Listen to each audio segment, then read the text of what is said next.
Welcome to Rochester Lifestyle Medicine Institute and the William J. Folletti Center for Lifestyle Medicine Grand Rounds for the month of April. It's so good to have you all here. Tonight we'll be talking about pain, hypertension, and grumpiness, a lifestyle medicine approach. Working with RLMI, we love to work with people out there in the field and to help us and you change the medical paradigm to empower your patients. We have Zoom-based facilitated programs to build motivation and competence in a socially supportive, interactive environment. We have two programs which are ACLM certified, our very own 15-day whole food plant-based jumpstart, as well as we run the LIFT project. If you'd like to reach out to us, please contact us, and we also have referral forms on our website. Two of our programs actually are accredited for CMEs, so doctors and other healthcare professionals can go through these programs live with patients and receive 10 CMEs for going through the Jumpstart program in 2 weeks, or if you go through the LIFT project over 10 weeks, you can also receive 10 CMEs, and we do have health coaching available if you are interested. Also, try to respect the privacy of any patient you might recognize here, which it's going to be pretty hard to do because our presenters do a great job of disguising them. Our case presenter tonight, the man doing the heavy lifting, is Dr. Wayne Dysinger. He's a lifestyle preventive and family doctor who is a practicing physician and chief medical officer of Blue Zones Health. He is past president of the American College of Lifestyle Medicine and was the founding chair of the American Board of Lifestyle Medicine and the International Board of Lifestyle Medicine. Dr. Dysinger is passionate about providing whole person care to patients in a model that works both clinically, achieving disease reversal, and economically, saving overall healthcare dollars. He is currently working with Blue Zones to spread this kind of model across the United States and around the world.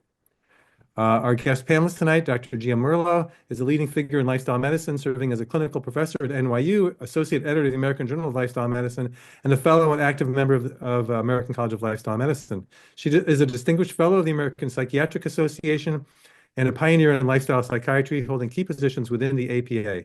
Dr. Merlo has authored 4 academic books, notably Lifestyle Psychiatry Through the Lens of Behavioral Medicine, which broadened the field by incorporating social determinants of health and psychological principles.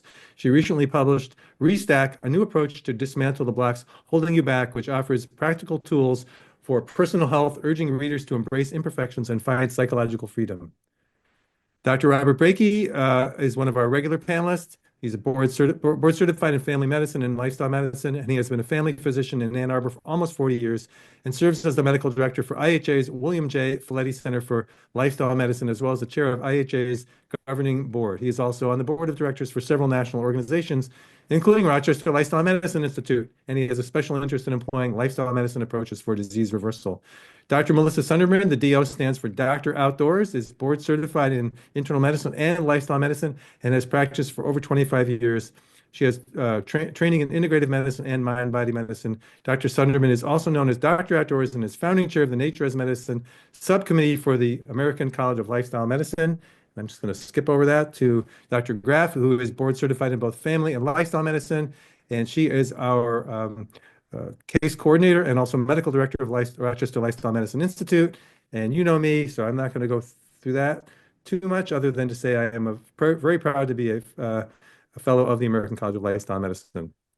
And thank you for attending. Your support helps RLMI to offer attendance and CME credit for medical professionals at no charge to reach as many people as possible. So please consider generous donations. And now, without further ado, pain, hypertension, and grumpiness, a lifestyle medicine approach. Yeah, take it away. Thank you, Ted, and wonderful to be here. And I just want to start off by thanking Rochester Lifestyle Medicine Institute for all the wonderful work they do in so many areas, which Dr. Barnett just went over.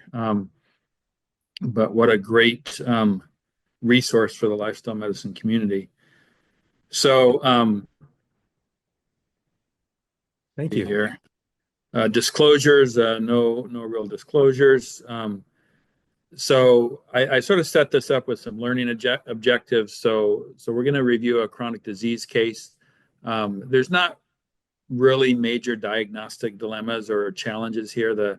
The learning goal is more about sort of approach. And so we're going to talk about lifestyle medicine assessment and treatment approaches and just some of the things that we do in our clinic and get feedback and dialogue around that, what other people do in their clinics. And then we're going to discuss how holistic lifestyle medicine may approach this particular patient differently compared to reductionistic allopathic approaches to chronic disease care.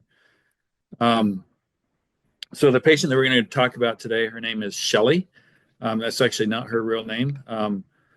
This is also not her real picture, but it is a real story. She does know I'm sharing this story. She's given me permission to do that. So I first met her 5 years ago, a little over 5 years ago at this point. She came into our practice just before COVID kicked off. And her primary diagnosis showing up was basically pain, sciatica. She started off, one of the first words out of her mouth was, "I'm just a cranky old lady." And she really wasn't enjoying her life because of her pain. It was keeping her awake at night and interfering with just her day-to-day activities. She came to us from just say it, Kaiser Permanente. That was where she was being seen before.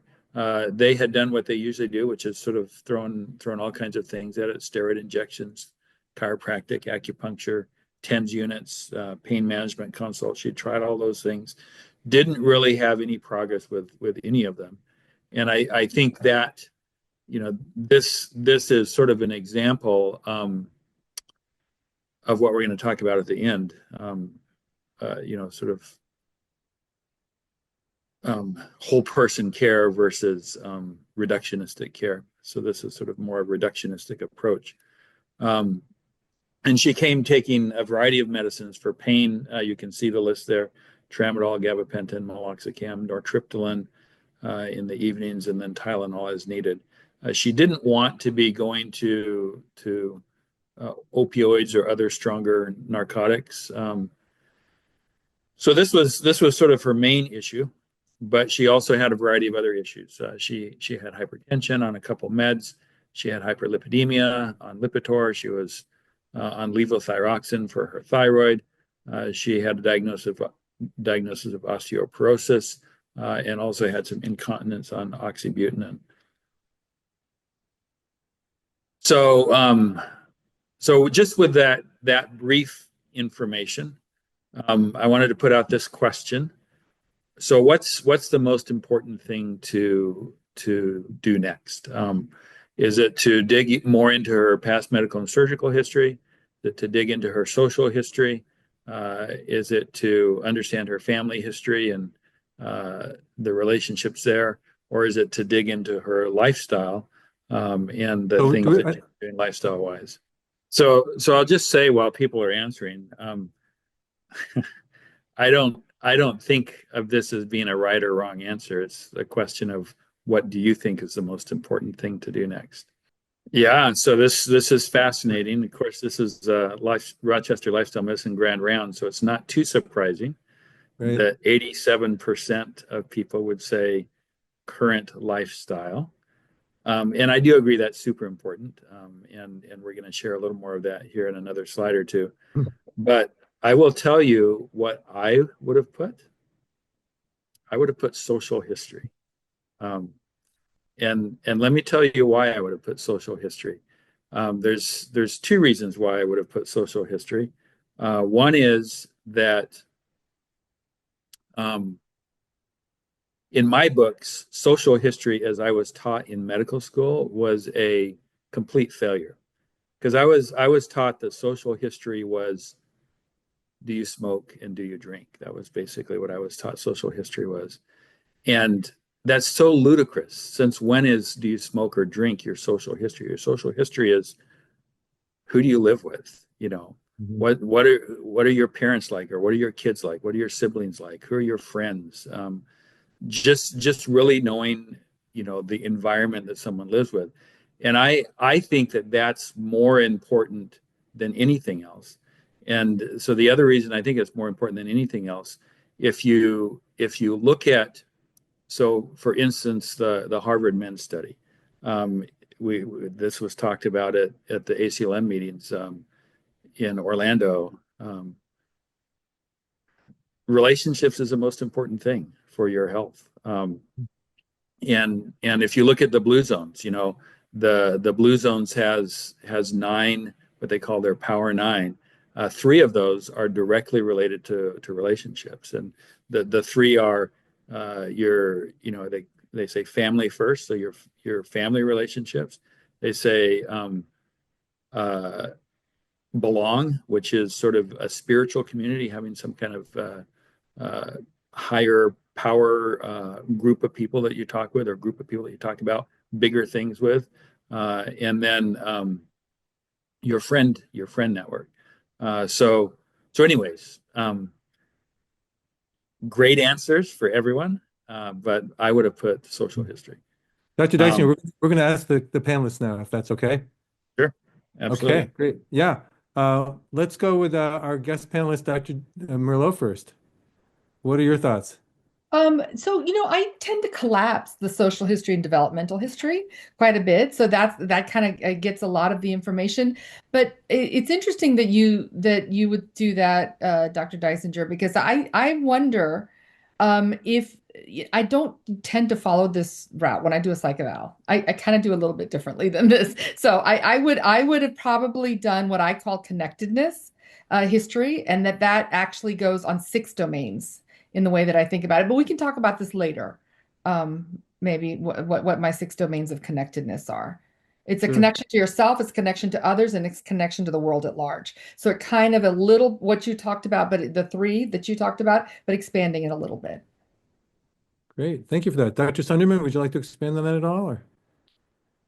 I completely agree with Dr. Dysinger about what we were taught in medical school as far as what a social history entails. And so when I had to choose one, I chose current lifestyle, but I really, under that current lifestyle or social connection pillar with the social history is extremely important. And I think in a person like your patient who's older has this chronic pain that's manifesting, I think even though I didn't pick past medical history, I think we have to get in current lifestyle. I think it's important to find out what kind of, if there's any sort of trauma, any sort of loss that we know can manifest and increase the risk of chronic pain. If we're holding in that trauma, that tends to manifest physically. So really in the thorough history, wanting to, as you develop a more trusting relationship with this patient, really trying to dig into that. Great. Thank you for that. Dr. Brakey. Well, I also agree with our colleagues so far, and that lifestyle really incorporates the others as well, especially the social connectedness component of it and stress management. Really also to focus here on importance of sleep. Chronic pain begets sleeplessness, begets lack of repair time and brain dysfunction, and it goes into a vicious cycle. So that's a critical part of this whole thing.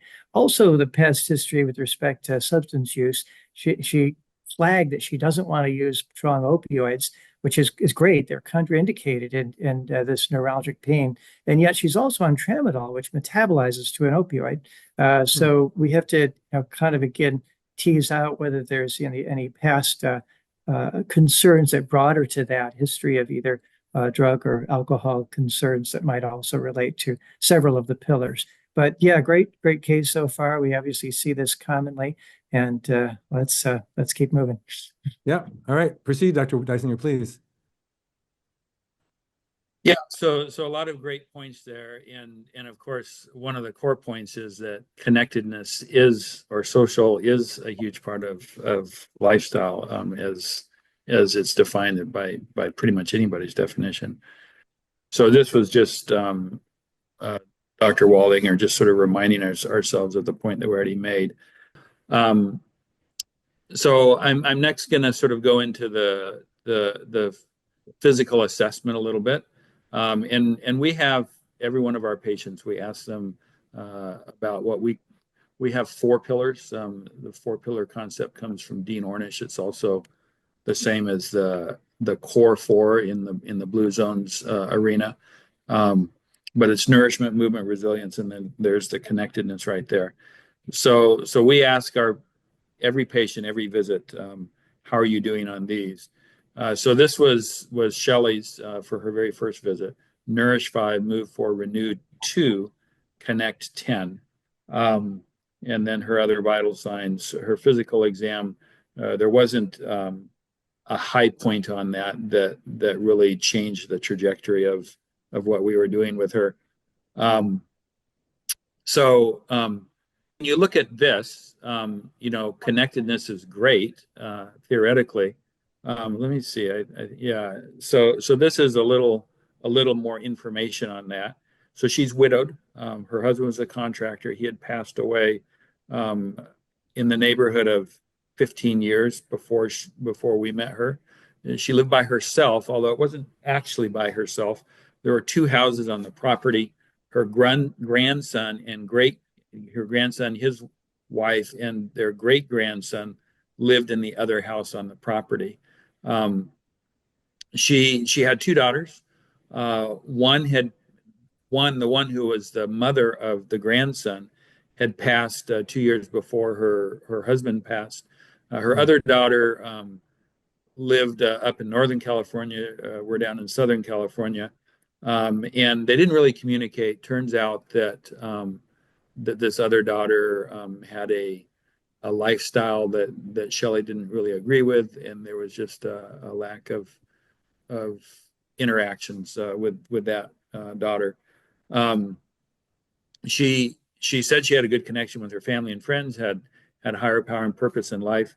And then so something that's not in here, and actually, bad on me, I didn't learn this immediately, although Dr. Brakey brought it up right away, which is that she actually had a history of alcohol overuse.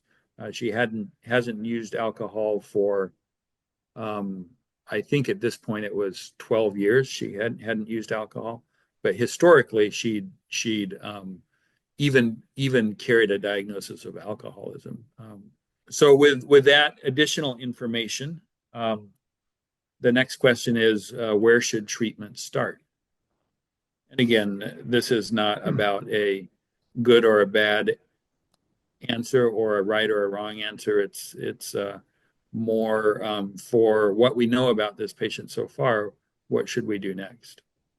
And of course, I'm going to be sharing with you what I did next, but just because I did it doesn't mean it was the right thing. Sure. Let's start with Dr. Brakey. Wow, interesting stair-step progression here. I actually picked all of the above, and as you say, there's no right answer here. The decreased medications, in my mind, would be to see where we can start whittling away at the tramadol, not to stop it suddenly, of course, and to look at others. But the most important is to see not how we're going to get rid of things at first, but what are we going to add to help so that you don't need them. And that has to do with nutrition that's anti-inflammatory, that's helps to fully provide nutrients for both brain, where much of pain occurs, and the peripheral tissues, which may be inflamed in the disc or nerve progression. I always share with my sciatic patients, Dr. Greger's short video about the remarkable study of regression, about how the disc degeneration due to the fact that they're degenerative tissues. I'll put it in the chat here when I find it, but it really helps people see that those arteries that serve the low back discs there get clogged, and that's a lot of the reason for the progression. But we need to get people eating healthy in order to do this, and then some kind of movement. So often pain begets inactivity, begets decreased circulation and inflammation. So just some movement. And obviously, I see a lot of people answering stress because that's one of her key components. So all important in my mind. Great, thanks for that. Dr. Sunderman. I feel like there's no wrong answer for this one as well. And, I'm looking at how she answered this intake and the self-reported intake. One question I have about connection, Dr. Dysinger, is that she lives alone. She's had some significant loss. She's widowed. She lost a child, right? And she's estranged from her other child. However, she rated connection as 10. And I'm wondering if in her mind, that connection means like proximity, almost like that she has relatives like living on her property. And so despite having loss, and this is Dr. Merlot's more of her committee here, but just that if she thinks of connection, oh yeah, I'm connected because I live so close to these people. But is she really fully aware of connection, despite the significant losses that she's had in her life? And maybe she is feeling connected. So that just kind of came into my mind. Back to what I would choose. Um, I agree with Dr. Brakey, and all above are really important. Going back to her self-reported intake, I see that Renew, she only put down a 2. And so perhaps what I would want to do with this individual and all my patients is go over that with them. And in terms of next steps, what they feel, is the biggest priority to work on. I noticed that you only scored a 2 in Renew, which is your stress management and your sleep. That seems to be of significant difficulty for you. And, is that a place where you want to start? Now, certainly, if we can lower the stress in her life, we know that cortisol is going to perhaps contribute to inflammation and her chronic back pain. So if we can lower the stress in her life, if we're getting more sleep, we know that sleep is so important for healing and brain health. And of course, nutrition is tied to that with either being pro-inflammatory or anti-inflammatory. But perhaps I would have a dialogue with this individual about where she feels she could start and start creating SMART goals within those parameters based upon her results. All right, thank you. Dr. Merlot, your thoughts, please. Yeah, so Melissa, Dr. Sunderman and I have been presenting across the world right now. So we've kind of coalesced into one person around this topic. So I actually absolutely agree with what everyone said, but I did not answer this question because I felt like my approach clinically, usually when I'm presenting the pillars of lifestyle psychiatry, is I present the pillars and I say these are the pillars, and these are the ones that I'm noticing that you're concerned about. Which one do you want to start with first? This one, I really, that's the way I approach it. I have a diagram, I show it to them, and then usually they'll come back and say, "What do you think, doc?" Now, sometimes they won't, and then we'll go with whatever is the top. Now, if they say something that I really don't agree with, that's when I will always say, if you try sleep first, we may be able to get somewhere faster, because that seems to be very, very helpful. My experience in psychiatric prescriptions for lifestyle, exercise tends to be the one we have the most data around. So that tends to be the one, and it's not even exercise, it's physical activity. So I tend to make those slightly different, some sort of physical activity versus exercise. But I don't think you could go wrong with any of these. So that's kind of my approach to addressing this. Dr. Merlot, will you share, because when you share this in your presentation, I was not aware of this, with that number to treat as far as physical activity and pharmaceuticals? I think that would be like really important for our audience, because I was not aware of that. So the data is pretty clear. When we talk about major depressive disorders or any depression, even associated with bipolar disorder, the depressive element of that, we've been struggling in psychiatry for decades that the medications that are currently available are not really that efficacious. They really don't work very well. So what we call as an effect size is what we use, the term that we use when we talk doing research. But when we're talking clinically, we call it the number need to treat. And what that basically means is, how many patients do I have to see that have symptoms of major depression? And how many patients do I have to see before I get one that has complete relief of the symptoms? They're gone. And for our most commonly used medications, which are SSRIs, the number needed to treat is 8. So I would have to see 8 patients before I see one that's completely devoid of it. Works. The medication works on. This patient is on nortriptyline. She's on nortriptyline for sleep. Well, that is a tricyclic antidepressant, which is an older, antidepressant we used to use. The number needed to treat for that is 16. Now, the research is compelling and it's just coming out, but they're saying for exercise that the number needed to treat is 2 to 2.6. So that means I only have to see 2 patients before I see a patient that gets better with their depression. And even for a plant-based, or in lifestyle psychiatry, they talk about Mediterranean, which is plant-forward diet, the number needed to treat is around 4 to 4.5. It's exceedingly exciting in this area. And when we present it to the patients that way, then they get excited as well, potentially, at least for the depression. Melissa, is that what you're asking? And can you just clarify, Dr. Merlot, you said number needs to treat with a plant-based diet was four, you said four? Four. That Whereas was that was for the diet itself, right?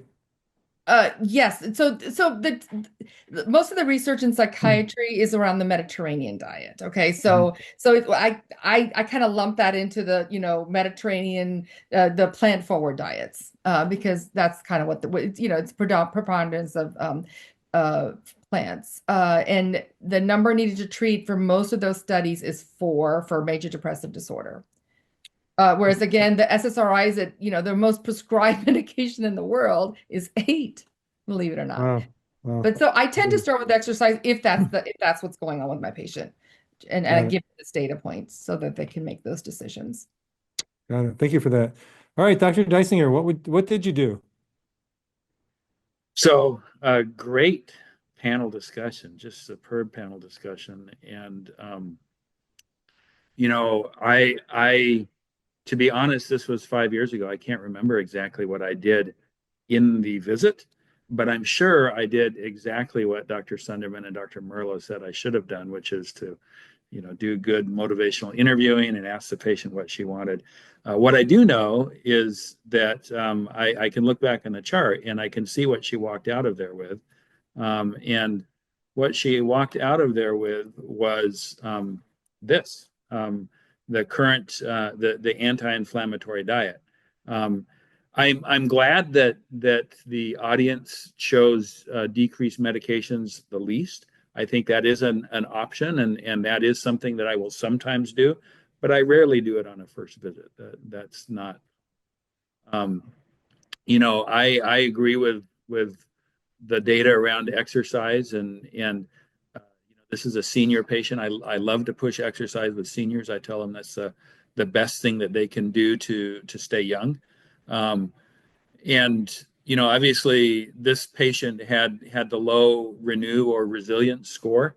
So you would have thought that I would have started there. And again, I can't remember exactly why I didn't start there, but I'm sure it was because I did all the things that the panelists say I should have done. And anyways, we ended up here.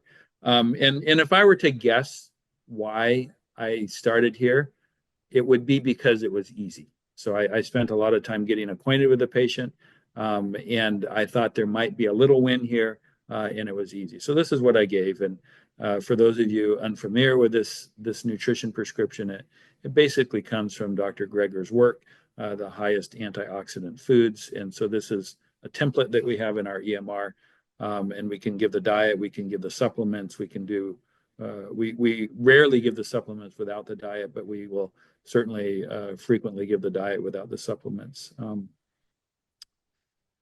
So that's what we did. And then we kept seeing her. We saw her 4 times over the next 8 months. There was a little pause there because of COVID, but we managed to keep seeing her relatively quickly.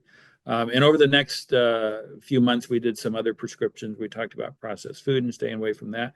We did get into some exercise things. But then a core thing that we did is we referred her to our groups. And I just sort of copied this from her note. So this was back again 5 years ago. We had 2 offices. We had support groups in each office. In the Riverside office, we had it 2 times a week. In the Redlands office, 1 time a week. And then we were attempting at that point to have a Facebook group as well.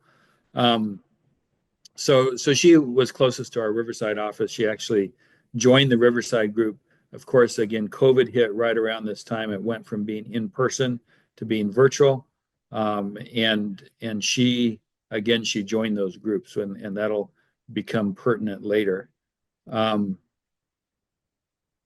So this, I just threw this slide in, which I won't spend a lot of time on, but it just sort of, after practicing primary care lifestyle medicine for 10 years, these are the things that seem to me like we should be thinking about as we're practicing the lifestyle medicine approach to primary care, focusing on assessing differently and treating differently, and focusing on the whole person, understand the story thing like Dr. Merlot referenced, the determinants of health perspective. Again, Dr. Merlot referenced this. and then the assessment tools like that, lifestyle medicine vital signs that I referenced earlier, and then treating differently with the lifestyle prescriptions coming first, which we had done with this patient, using the whole team, which we had also done with a patient. It's a health coach that runs those support groups, and then using treatment tools. So the support groups are some of the treatment tools. The lifestyle prescriptions are other treatment tools. So this was her scores. Again, the original score, and then the scores over the next several visits. But these were three that we did prior to COVID, and then there was the gap, and then we saw her again after COVID. So during that time, we were also able to decrease some medications. We had talked to her about cutting out dairy. And then we gave her this 2-2-2 rule. I wanted to throw that in just because it's sort of a fun thing, and it resonates with people. They remember it. And I also wanted to throw it in because in this lady, I had given her this prescription. I'm sure I explained it a little bit, but she went home and read the prescription in more detail. And she literally called the office back and started yelling at my medical assistant because she was like, "This is ridiculous. There's no way I can do this. This makes no sense whatsoever." So she was actually quite angry about this prescription. So I clearly hadn't presented it to her quite as well as I could have.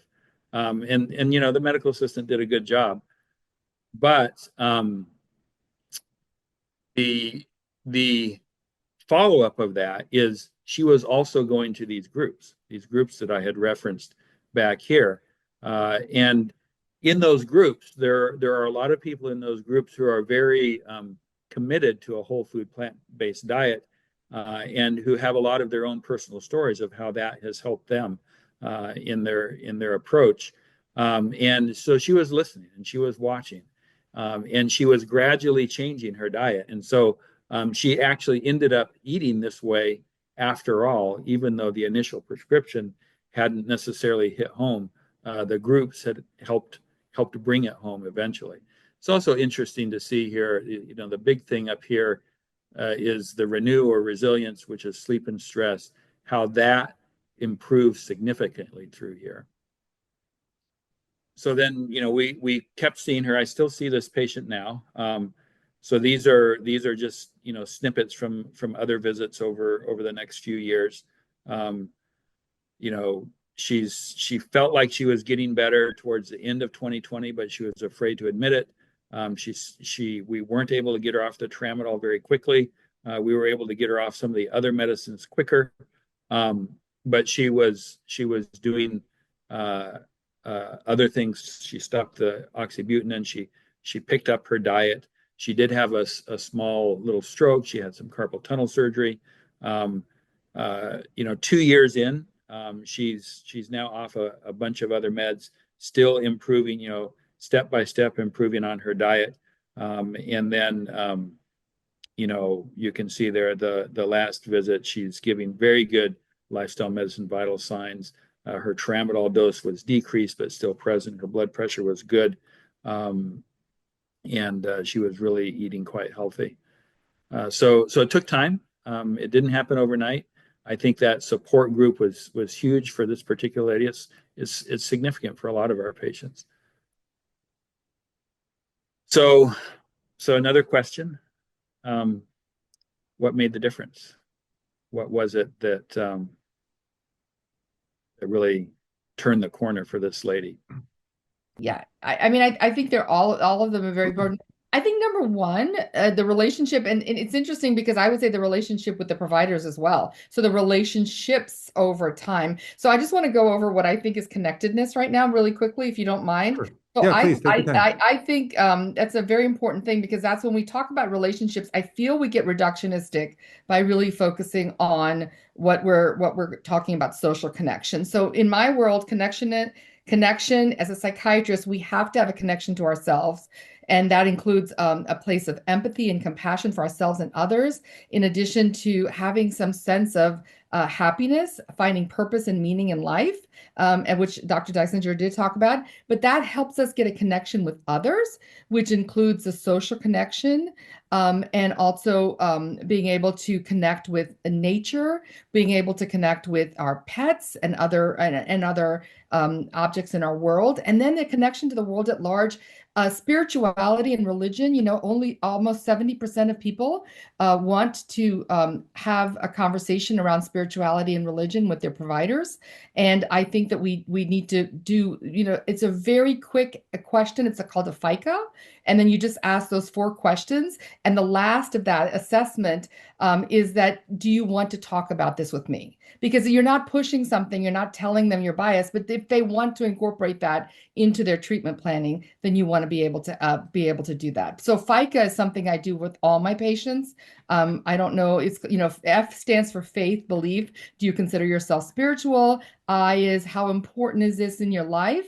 C is, are you a part of a spiritual community, and how do you get support? Does that help you? And A is, do you want me to address this in the treatment? Excellent. Thank you for that. Okay, what about our panelists? I'm going to unshare. We're going to close this. Go ahead, Dr. Brakey. Well, I also picked all of the above, but it could be any of the above. I really appreciate Dr. Dysinger's kind of approach to that importance of caring. Early in my career, I had a patient who was a smoker, and I just looked her in the eye, and with my heart, I said, I just feel for what I see for your future if you don't do something about this. And the next time she came back and she was just beaming, and she said, I did it. I quit smoking. And that the incidence of smoking, even with provider telling him to, is only, is less than 5%. So I was a little surprised, but I said, why? What did that? And she looked at me and she got almost a little bit kind of, she said, because you cared. Mm-hmm. And I said, wow, I got to harness this power, this sense that people know that you're not there just to tell them what to do or because you read it in a book, but because you truly care about them is what inspires them to do it. So every time I walk in now with a patient, I smile, I shake their hand, I ask them how they're doing. I put little sticky notes in the chart to remember that they went on a cruise with their family, or their dog died, or their daughter was getting married, so that I can comment on that. And by doing so, they are better inspired to follow everything that I say. I mean, I'm not saying that in a way that it makes me more better at doing what I say, but it makes it a better connection for them to do that. So thanks for sharing that key component. And really, all of these are important, with that being a key one. Dr. Sunderman. I agree about all the above, and I'm so happy that this patient came into your office, Dr. Dysinger, and that you could approach this very differently from her prior treatment, as evidenced by, there's a pill for every ill that she was on. And I think this multi-prong approach is so important. And what's interesting is her original intake, which she scored highest on connection, right? And then you shared Dr. Waldinger's amazing research about keys to happiness and long life is connection, right? Yet she identified as being so connected and having a sense of purpose and having the spirituality, but she was miserable. And I think that's where, like, doing these lifestyle measurements, sort of pointing that out to her, having a belief in her, getting to know her, being patient with her when she got so frustrated with your prescription, that you stayed by her, you had staff that were there, that were supportive, that you had these groups. We even saw that with Dr. Dean Orish's most recent study on dementia, that group support was one of his interventions that really helped, along with dietary patterns and exercise and stress management, of having social support in groups. So just having this whole person approach with lifestyle medicine, and having those assessments also for the individuals to gauge how they're doing, and to do some self-reflection, and to sort of be able to make those links of, oh, wow, I changed my dietary pattern and now I seem to be sleeping better. oh my gosh, I'm sleeping better. And that means I have more energy to exercise. So I think that that's really important for them to do those assessments and to be able to see that themselves, that they are making progress or they're how they're doing on all of the pillars of lifestyle medicine. Fantastic. Okay, Dr. Dysinger, back to you. Yeah, so great responses, and Dr. Brakey, your story is, that's sort of the highlight of the whole evening in my books. So I would have put all of the above as well. I think if there was one thing that I was forced to choose, it probably would have been the support group, but I think all of the above made a big difference. I'm actually going to not spend much time on these slides.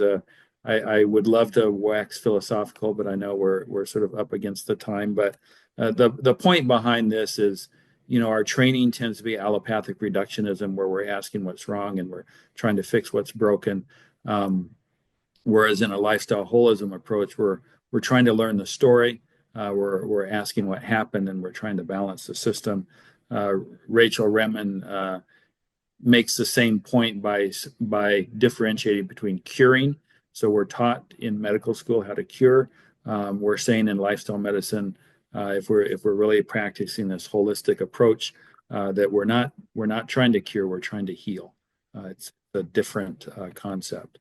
And then just yet another way of looking at this, it comes from this book, The Innovator's Prescription, where there's different categories. We tend to, in primary care, lump everyone into the same group, so they walk in, doesn't matter if it's low back pain or depression or diabetes or whatever, we sort of have the same kind of time slot and the same kind of approach. But this Innovator's Prescription says, no, there's some things that are straightforward. We know what they are. There's other things that are diagnostic dilemmas, but we have a way that we can go through those diagnostic dilemmas. That's where reductionism shines. But for chronic disease, these are diseases that started decades ago for people as a general rule. Her depression, her chronic pain had been going on for a long time, and that reductionistic approach doesn't work so well. This is where holism really needs to come in. And I would dare say, if we could change our mindset and have this holistic approach taught in medical school and reimbursed as we deliver care to patients, that we wouldn't have the chronic disease epidemic. But the reductionistic approach is just not going to reverse that. So just to finish up with Shelley, it's been 5 years now. She's still my patient. She's now in what's called custodial care. So she's living in an assisted living facility. Her family, this grandson is still part of her life. She has a very good friend, Pam, who helps her out a lot. She's been through some additional surgeries. She had some oral cancer that was really, really tough for her. This was her latest lifestyle medicine vital signs. She is off the tramadol now, but still takes some Tylenol number 3 for pain. Because of the carotid endarterectomies and those kind of things, she actually had, she was switched, her blood pressure medicine now carvedilol, but she's also on the Eliquis. She's still on a low dose statin. We never got her off of that completely. But I find this fascinating. This was a visit just a couple months ago. She said, doctor, the main thing I want you to do with me is to pray, which I don't pray a lot with my patients, but I do pray with my patients at times when it seems appropriate. And obviously I've done that with her. And so now that's one of the things that she looks forward to in our visits. So that's the end of the story. Grumpy old lady to waking up grateful every day. And I always, when I think about this story, I always say, that is why I went into medicine, to help people to go from grumpy old lady to waking up grateful every day. Wow, what a great case. Yeah. Thank you so much, Dr. Dysinger. That is beautiful.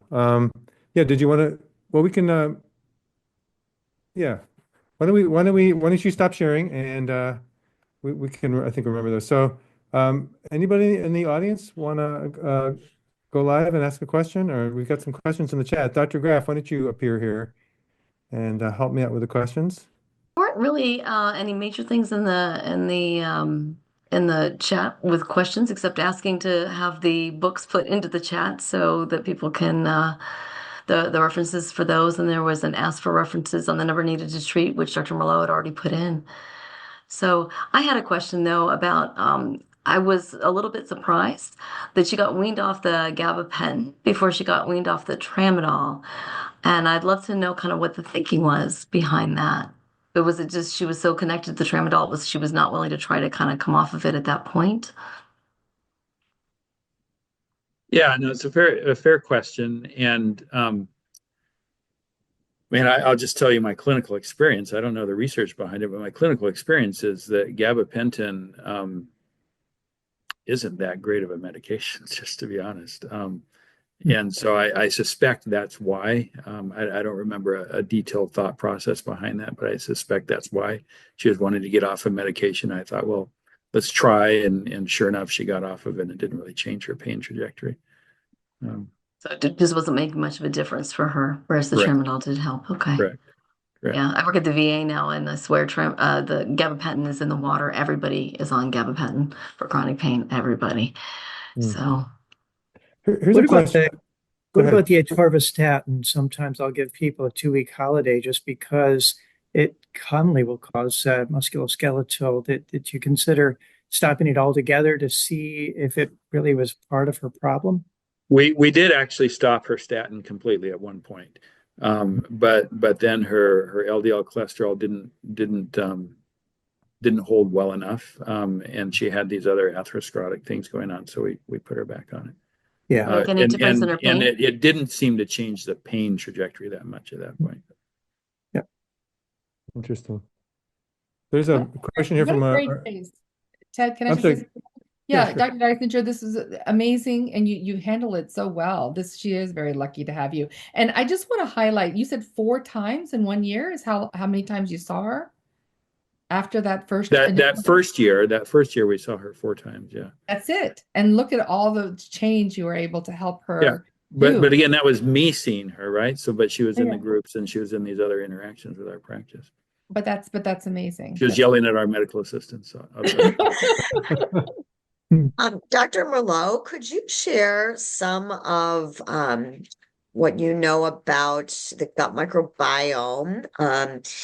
We know that 90% of the serotonin is produced in gut microbiome, 50% of dopamine. What kind of shifts you see, like with the dietary shifts that this patient was able to make, optimizing her gut microbiome, increasing the diversity of the plants, diversity of the bacteria, and what you see clinically or what the research shows as far as how that optimizes mood. She went from cranky to being very grateful. And if you could comment on that. Sure, and you kind of already started, but remember, Melissa, I do that stat every time I talk. So it's in a preclinical study about 90% of the gut microbiome of the serotonin being produced in the gut microbiome. It's in a preclinical study, so we don't have that in a human study yet. So we have to be careful and cautious with that data point. But yes, I think the gut microbiome, it's the way it's going in psychiatry and the way we're looking at it is maybe this is the missing link for all these disparate sort of conditions. And, we're talking about depression, we're talking about, pain, we're talking about cancer, and potentially that may be something that brings all these things together, because what we found, at least when we're trying to dig deeper with depression and bipolar disorder, and actually even psychotic patients, is if you change exercise, diet, and even having pets, because that gives a diversity in the gut microbiome, and you can get the healthy ones. That in itself effect is very helpful too. Our gut microbiome is what digests our food. And the real issue here is that everything that we put in our body affects it, and it is directly correlated, and it goes up to the brain over 5 different pathways. So some of it goes directly through the vagus nerve, some of whatever you eat and absorb is going through your gut. Tryptophan is a precursor for serotonin, and also helping with sleep and pain regulation. So you need that, and you need enough of it, and we don't have it in all these animal-based diets. It's usually seen more in the plant-based diet. So that in itself is another way to kind of connect all this together, because if we don't have enough serotonin available, and there's some research that shows that when we have an unhealthy gut, there's the serotonin in the circulation is decreased by half. So you can just think about what's happening in the brain when you have less of that. It's an emerging area. It's very exciting. And within the next 5 years, we'll have more data points, because what they're doing is taking fMRIs and being able to show what's happening pre and post in these research findings. So our gut is the neural crest is the origin of the gut, and that's the origin of the brain. And in embryogenesis, they came together and they still are connected, even though they're in different parts of your body. I don't know if that was what you wanted, but that's, yeah. I was going to comment on that too. Kind of connection with your community includes connection with your internal community. And by feeding and tending your microbial garden, they form short-chain fatty acids, propionate, butyrate, and acetate, reabsorb through the colon and go to the brain and have a strong anti-inflammatory effect. And while you mentioned amino acids too, methionine is a pro-oxidant, pro-inflammatory, as are the branched-chain amino acids, valine, isoleucine, and leucine. And these have a pro-inflammatory effect. And the brain, having a lot of oxidative stress, consuming 25% of the energy, is the main either beneficiary of the high fiber, the short-chain fatty acid environment, versus the animal protein and saturated fat are some of the most pro-inflammatory components. So yes, the dietary switch is really critical in this, not only for brain, but for her disc and nerve health, everything. So great job, Dr. Dysinger. Yeah, that's great. Thank you. And we do have a question from Dr. Sheikh. She's been patiently holding her hand up. Go ahead, Doctor. It's actually more of a comment. Thank you for this presentation. I really enjoyed it, and particularly the last few points where you talked about the holistic model versus the reductionist, sort of allopathic model, because I think the next sort of step forward, I think, in sort of medicine is going to have to include not only a holistic model of, in terms of understanding how someone got to the disease and how you heal them versus cure them, but also a way to sort of, if you can just help a person who's suffering from a disease, the way we view disease is that's some sort of error and something has gone wrong and now you have a disease and now we have to fight that disease. But if you can, sometimes diseases are not treatable. Sometimes you don't have control over things. Like sometimes we can't fix them and sometimes we can't even heal, right? But if you can help a human being experience that differently, where they can contextualize it, where they can make meaning through it, where they can learn how to accept it, and where they can, sort of retain some feeling of autonomy. Like the only place in medicine where we have anything like remotely like that is palliative care, which is almost like an afterthought, and I feel like, disease is such an important part of our experience. And the way that we experience it, we may not change it physically, we may change the way we view it. And that is also healing, and I think we've been really underemphasizing that as doctors and just in our culture in general, right? Like we might not get the results we wanted, but we might get something else, and so that kind of all ties in with spirituality and all sorts of things. So I just wanted to make that comment. Thank you for that end bit. That was really refreshing to hear. That's great. Thanks for that, Dr. Sheikh. Well, if I can make a comment as a radiologist, so one of my biggest heroes has always been Dr. Caldwell Esselstyn, who I first started hearing probably in the 90s. Anyway, he always says that patients are not afraid of dying or they're not afraid of being sick. They're afraid of being abandoned. And there's a number of examples I could give you in my life where that's really come home to me. And as I mostly do women's imaging now, I do a lot of breast biopsies, and I have to call patients with their results. So if they're bad results, I often will end with saying, we're always going to be here for you. Just let me know if you need anything, and that kind of thing, just so it isn't that you have cancer, click, right? And I put a lot of thought into it before I give that particular call usually. So just wanted to put that out there. Question for Dr. Dysinger. So Okay. your questionnaire is a self-reported, and especially on the nutrition one, do you help people? Oh, there's Ziggy. Do you help people define that? Because so many people still think that pepperoni pizza is all 4 food groups and that chicken and eggs are good sources of protein. When they're self-assessing, I'm a 10, because I follow the My Plate. Do you help them define what that means, or do you just trust that their definition is going to get better over time as you get there? Yeah, it's a great question, and that is the weakness of this questionnaire is it's totally subjective, right? So, two people could walk in eating the exact same diet, and one person might give themselves a 10, the other person might give themselves a 2. So that is a weakness, and no, we don't spend a lot of time trying to do that. I mean, as people are with us over time, they get to know some of our values, and so that'll start reflecting a bit over time. I've even had patients say, I used to rate myself this way, and now as I come in, I want to raise my standards. So I sort of doubled my expectations, and so now you saw this drop, but I'm actually doing better. So it's totally subjective. We back in the day, we thought about trying to do research on it. We never have.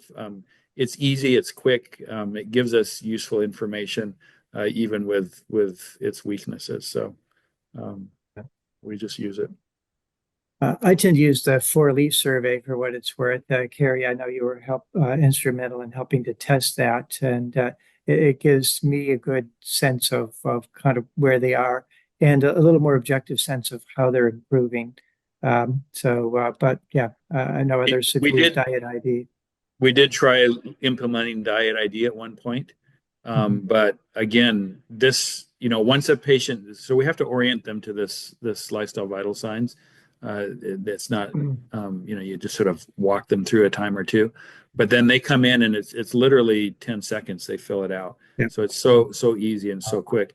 Diet ID for us was taking a couple minutes, and it just wasn't working in the flow of our primary care clinic. So we didn't stick with that. Can you explain Dr. Dysinger? Well, I was going to ask Dr. Dysinger just to explain to the audience a little bit about Diet ID. Diet ID is a nutritional assessment developed using pictures. So it's the description is sort of like when you go to the eye doctor and they say which is fuzzier, this one or this one. This is two pictures which mirrors your diet more, this one or this one.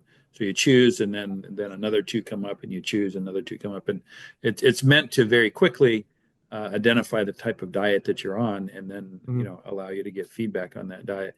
It's a very nice tool. It works well, but it didn't work in a quick flow environment that we were needing it to. We thought about, well, what if we just do it once a year or something like that, and that's probably a better, at least in our environment, that would be a better way of using Diet ID. Interesting. Yeah, Thank you. I had some experience with Diet ID. I ran a pilot, and what I did like about it is that it's culturally sensitive, so it would take you through different cultural dietary patterns. Dr. Katz actually shared at our we had a Earth Day panel this past month for Nature's Medicine, and he's one of the panelists. They're actually doing some really interesting research utilizing Diet ID, not just for from a lifestyle medicine, nutrition, health standpoint, but now they're trying to start collecting data for planetary health in terms of sustainability and looking at, the research of like this. How do we get people into this? Some people are attracted to plant-based diets for their health. Sometimes it's for animals, and sometimes it's for the planet. So Katz is really working with a whole team collecting this data to see if we can show that Diet ID getting more towards a whole food plant-based is actually, showing more sustainability for the planet. So that was a comment about Diet ID. And then Dr. Dysinger, with the involvement of Blue Zones Health and getting all of these practitioners and clinics and up and running, are you utilizing the same framework of whole person health? Is it tweaked a little bit for Blue Zones Health? Are you guys coming out with like algorithms or standards of care, or what is that looking like?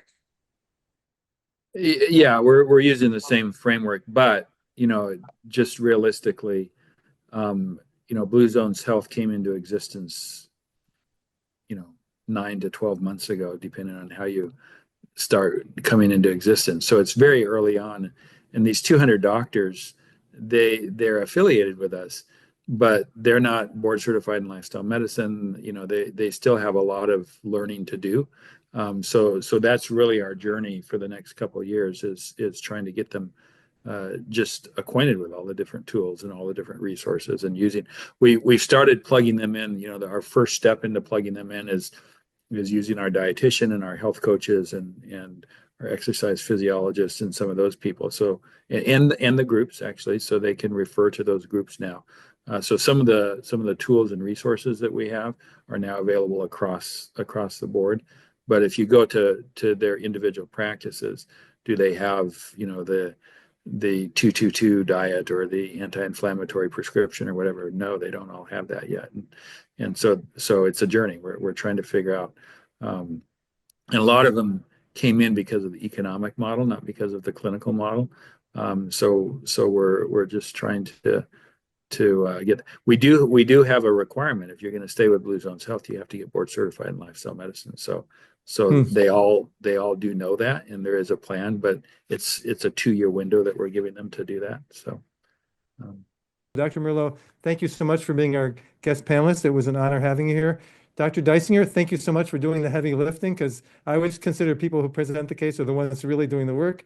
The rest of us just get the just kind of enjoy the show and get to show off our knowledge, which is always fun.